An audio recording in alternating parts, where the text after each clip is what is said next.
Hello, everybody, and welcome in to the Star Wars Legends Lounge, the show that celebrates the books from Star Wars Legends. I'm Aaron Motes. On today's episode, a Clone Wars novel, Yoda, Dark Rendezvous, by Sean Stewart. The book takes place during the Clone War between Episode 2 and 3. The book was published between the second and third seasons of the Genndy Tartakovsky Clone Wars microseries. More on that later in the show. The story focuses on the relationship between Yoda and his most powerful apprentice, Count Dooku, and it features Dooku's protege, Asajj Ventress. But before I talk about the book, a little bit of news. We've passed 1,600 downloads. Unbelievable. Honestly, the only reason I started doing this was because I have never been able to find someone to talk about with these stories. And I've been reading them for about 30 years. Honestly, I only really thought there'd be probably 4 or 5 people that I've interacted with online that would want to listen to this. So to know that as of the time of this recording, that 1,610 people have downloaded the show, it's honestly amazing. You don't know how happy you all have made me. So thank you so much. Now, let's look at the upcoming show calendar. I already told you all last week that my work may be sending me to Alaska for 10 days at the end of August. And as of right now, the trip is still happening. If it does, the episode on MedStar 1 Battle Surgeons that I have planned to release on August 27th will not be released on that date, and instead will be released the following Friday on September 3rd. The second book in that series, MedStar 2 Jedi Healer, will still be released on schedule on Friday, September 10th. If anything changes, I'll be sure to let you know. We don't have any questions or comments this week, but if you have one and you'd like to ask, please feel free to contact me. Email the show at swlegendslounge@gmail.com or send a tweet at legendslounge1. Ask me a question, leave a comment. Doesn't really matter what. I really enjoy interacting with you listeners. And now it's time for today's book, Yoda, Dark Rendezvous by Sean Stewart. Let's head in to the Star Wars Legends Lounge.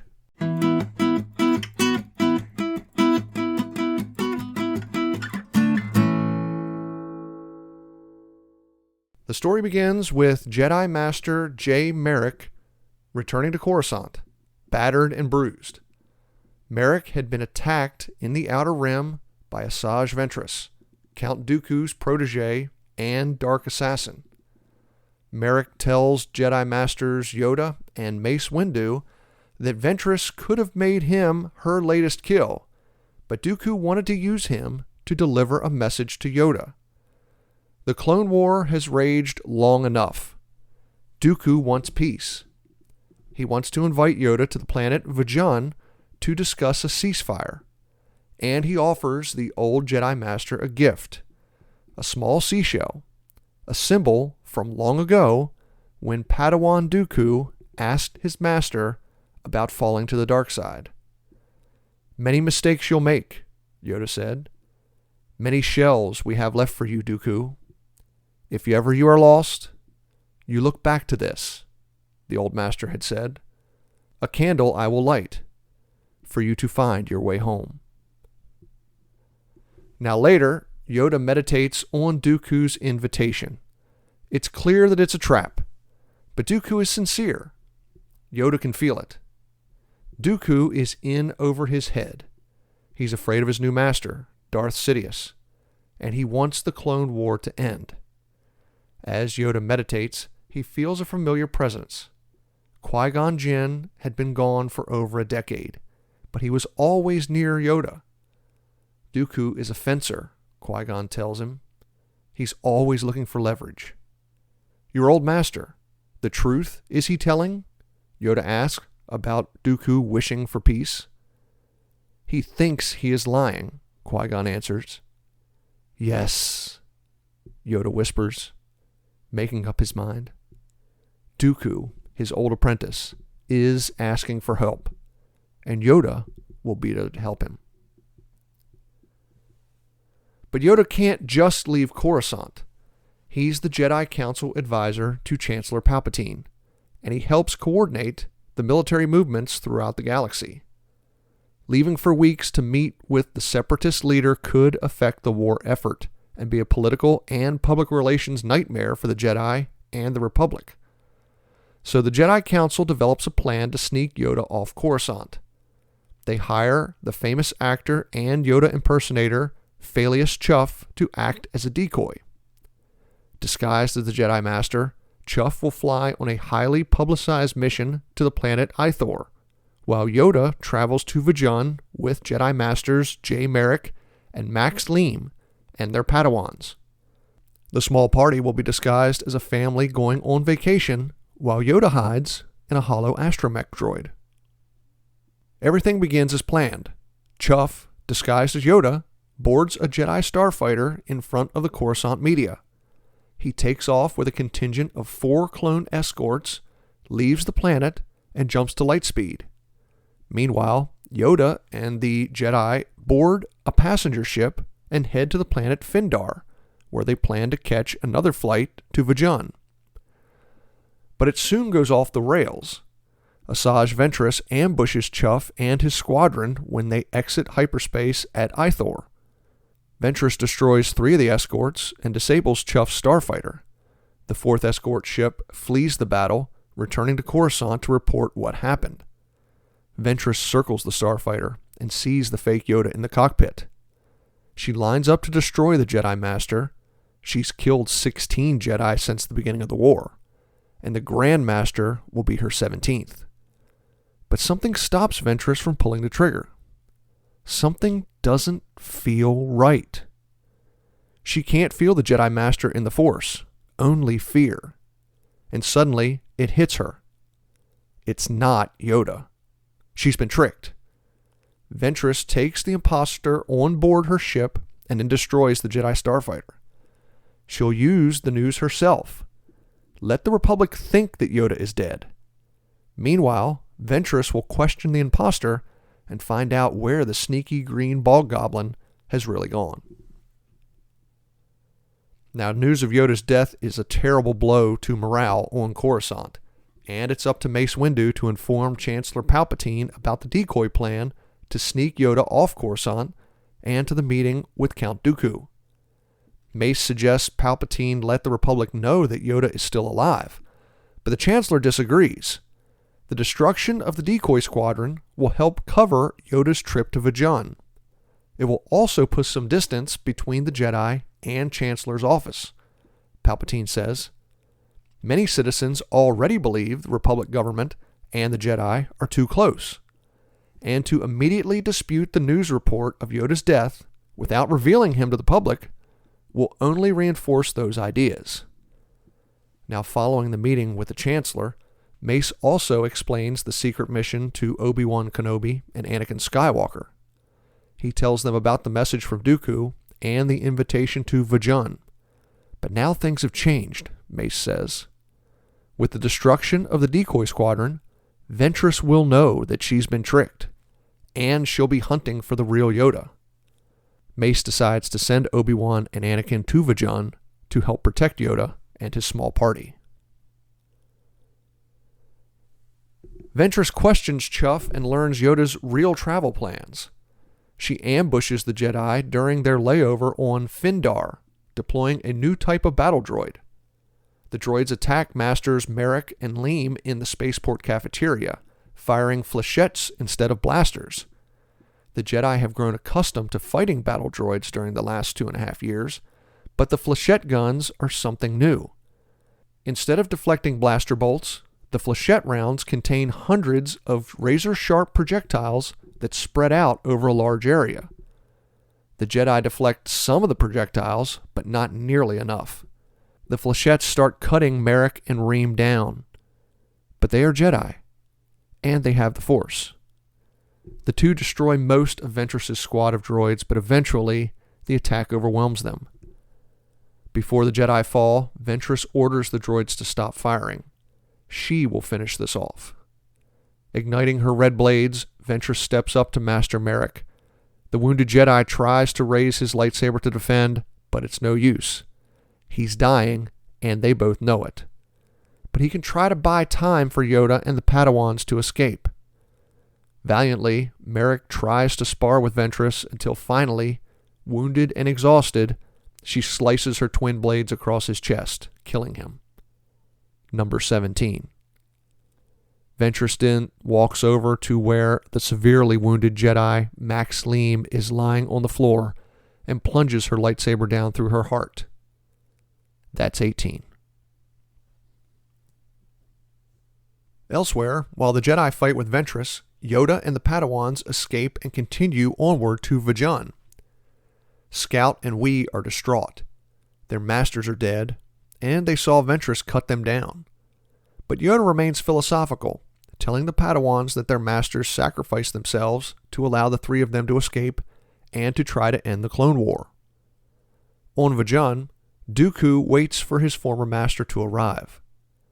Vajun is a planet strong in the dark side of the Force, and it's the home of the Malro family, one of the richest families in the Outer Rim. A decade earlier, the Viscount Malro performed strange experiments using midichlorians that drove the residents of the planet insane. The entire planet's population was nearly wiped out.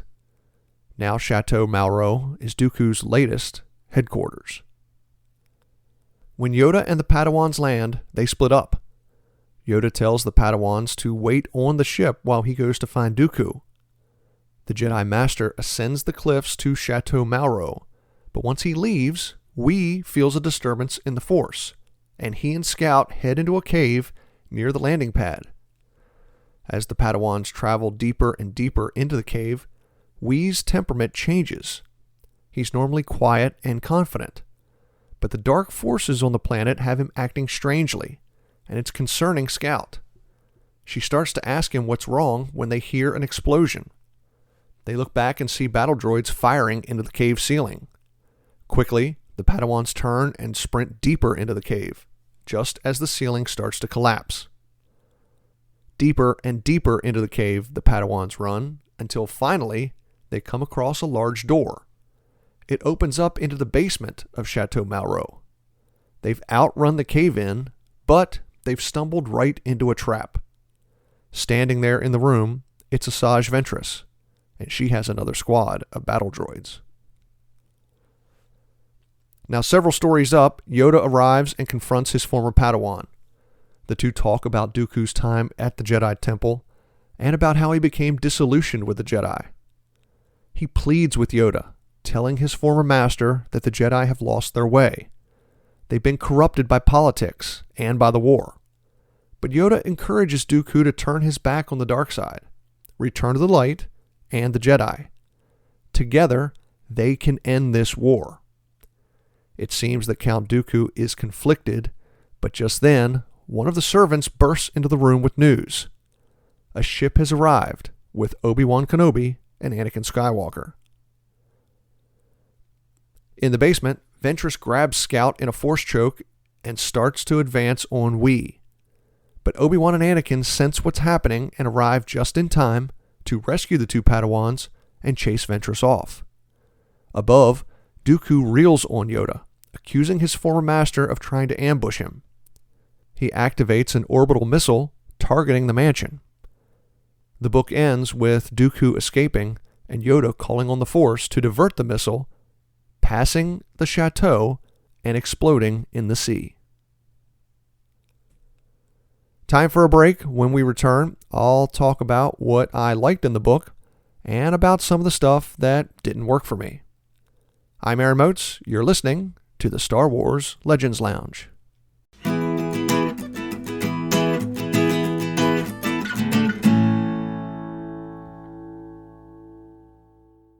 Thanks for listening to this episode of the show, everybody. Here on the Star Wars Legends Lounge, we like to celebrate the stories from the Star Wars Legends line of books. But allow me to take a moment and recommend a book from Star Wars canon. Rebel Rising tells the story of a young Jyn Erso before the events of Rogue One. Orphaned at 5 years old, Jyn is taken in by the radical Saul Guerrera, a man willing to go to any extremes to fight the Empire. But how far will Jyn go for the cause? It's a story of tragedy, betrayal, and learning how to believe in oneself. The perfect read for fans of Rogue One. That's Rebel Rising by Beth Revis.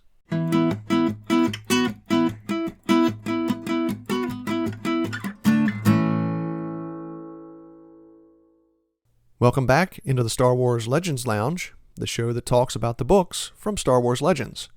I'm Aaron Moats. Today, I'm talking about Yoda, Dark Rendezvous by Sean Stewart, a Clone Wars novel set about 6 months before the events of Revenge of the Sith. So, a little background. This book was one of the stories that was part of the Clone Wars Multimedia Project, a 3-year project created by Lucasfilm with Del Rey Books, Dark Horse Comics, the Cartoon Network, and LucasArts. It was the largest multimedia project since the Shadows of the Empire project in the mid-90s. Now, these stories were all set between Attack of the Clones and Revenge of the Sith, and it started with Star Wars Clone Wars, the Genndy Tartakovsky micro-series that many people enjoy. The first season of that series was in November of 2003, and the second season was in March and April of 2004. And this book was published and released November 23rd, 2004.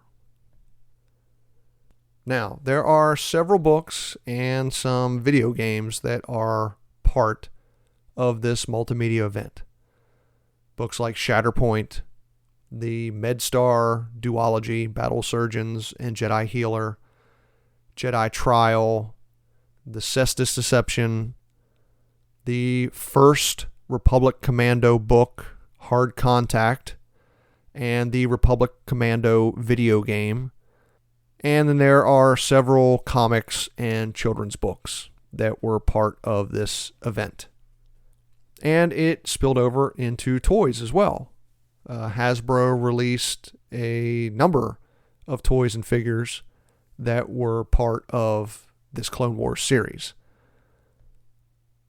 Most fans of Legends understand the timeline and continuities between books, comics, the movies are pretty messy from the 70s, 80s, and through most of the 90s. But once the prequel era started, the continuity, in my opinion, is a lot better. Things work together. They make sense. Are there still some discrepancies? Yes, there are still some discrepancies. But there are not nearly as many discrepancies, in my opinion, as the stories that took place prior to The Phantom Menace. As far as the books go, Yoda Dark Rendezvous is the final one in this continuity for the Clone Wars Multimedia Project. It takes place roughly 6 months prior to Revenge of the Sith. I will say right now, I'm not a big fan of the story. There are scenes in this book that easily could have been trimmed down by pages. There's one scene in particular where the Jedi, the Padawans, and Yoda, disguised as the astromech droid, are going to the spaceport on Coruscant to load into their shuttle to head to Findar for the second leg of their trip to Vajun. And for me, that scene takes an interminable amount of time and amount of pages in this book. The minutia that the author Stewart goes into with some of these scenes is admirable. It actually is. But it's one of those things that, for me, makes me lose interest pretty quickly. It's pretty clear that Sean Stewart is a gifted writer. He's very descriptive. But there are times where I wish he wasn't as descriptive and moved the story along. I enjoyed most of the characters in this book. Some we didn't get a whole lot of time with. I don't think we got much time with the two Jedi, Jay Merrick and Max Leem. Understandable, because they were going to be killed off in the book anyway. We got a lot with the Padawans.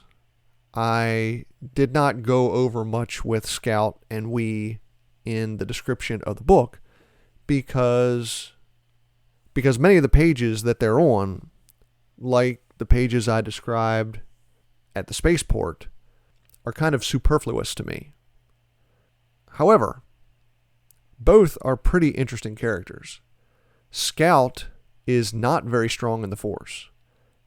Her biggest fear is that she's going to be sent to the Jedi Agricultural Corps because she doesn't believe she's ever going to make the rank of Jedi Knight. Because of that, she's a very determined individual, even though she's not as powerful as other apprentices. The only thing she wants is to be picked to be a Padawan. She's not exactly picked by Master Merrick. It's more that he lost a bet. Because he lost the bet, he had to take her as his Padawan. Wee, on the other hand, is a very powerful student. He actually comes from Vrajun and was a member of the Malru family. He was taken from the planet as an infant, right as most of the population started going insane and attacking each other. Interesting fact about Wee, he's in Revenge of the Sith. When this book was pitched, some folks at Lucasfilm thought that the author should use one of the apprentices from the Jedi Temple in this book. And it turns out he made up Scout, but he used Wee Malro. And Wee is one of the Padawans that is cut down by Anakin Skywalker when he and the clones march on the temple. So the new characters, some of them are pretty interesting. I think the most interesting character in the book is Asajj Ventress. Now, this is the Asajj Ventress that was introduced to us in the Clone Wars microseries. She's very similar to the Asajj Ventress from the Clone Wars, the series that started in 2008 that many people know and love. But there are some differences between the two. This Ventress is strictly a Jedi hunter. She doesn't really have any other uses for Count Dooku. She's not used to negotiate with possible allies of the Separatist Alliance. She's not used to spy on government officials. She's strictly an assassin. And she keeps count of the Jedi that she kills. As proof of what she's done, she takes their lightsabers, if possible. If not, she takes some other form of proof. I have to say, I like both versions of Asajj myself. I like the conflicted Asajj Ventress of the Clone Wars, and I like this singular-minded Asajj Ventress of the Legends line. But the main thing in this book is the history between Yoda and Count Dooku. Clearly, the two have an affection for one another. Yoda loves his apprentice, and on some level, Dooku loves his master. In this book, it does seem that Dooku has realized that Darth Sidious is leading him down a path that will ultimately only end in Dooku's destruction, and he does not know how to get out of it. He's stuck, and on some level, he is asking for Yoda's help. I think the issue is that Dooku only wants Yoda's help on Dooku's terms. He wants his master to understand his decisions. He wants Yoda to understand that what the Jedi Council stands for now are not the ideals of the Jedi even 20, 30 years ago. For thousands of years, we remember Obi-Wan Kenobi telling us, the Jedi were the symbol of peace and justice throughout the galaxy. But over the last decade, the Jedi have become more politicized. The Jedi have become more militant. The Jedi have taken sides. And the Jedi ideals don't really allow them to take sides. The Jedi ideals are only to combat the darkness. But credit to Darth Sidious, he has manipulated the galaxy into taking sides, including the Jedi. Speaking of Darth Sidious, one small thing about this book that irks me is every time Sidious calls Dooku, he calls him Count or Dooku. And from what I remember in the movies, every time he talks to him, he calls him Lord Tyrannus. Never once in this book does he call him Lord Tyrannus. That just irked me a little bit. But that's just one small thing. So let's wrap this up. Overall, is this my favorite book? No. I would put this in the category of books to read if you really enjoy the Clone Wars era, and in the Legends timeline, you want to get the entire story of the Clone Wars. But if that's not an area that you particularly enjoy, this is a book that you can skip. So, what's coming up on our next show? We're going to jump ahead to close to the original trilogy era, just before the original trilogy takes place.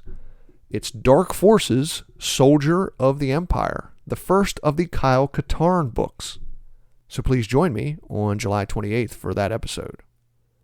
Until then, if you'd like to contact me, please feel free to email the show at swlegendslounge@gmail.com or send me a tweet at legendslounge1. Ask me a question, send me a message. I would love to hear from you. Once again, thank you very much for listening, and thank you for getting us over 1,600 downloads. Very exciting. I'm Aaron Moats. This has been the Star Wars Legends Lounge. Remember, there's always a bit of truth in Legends.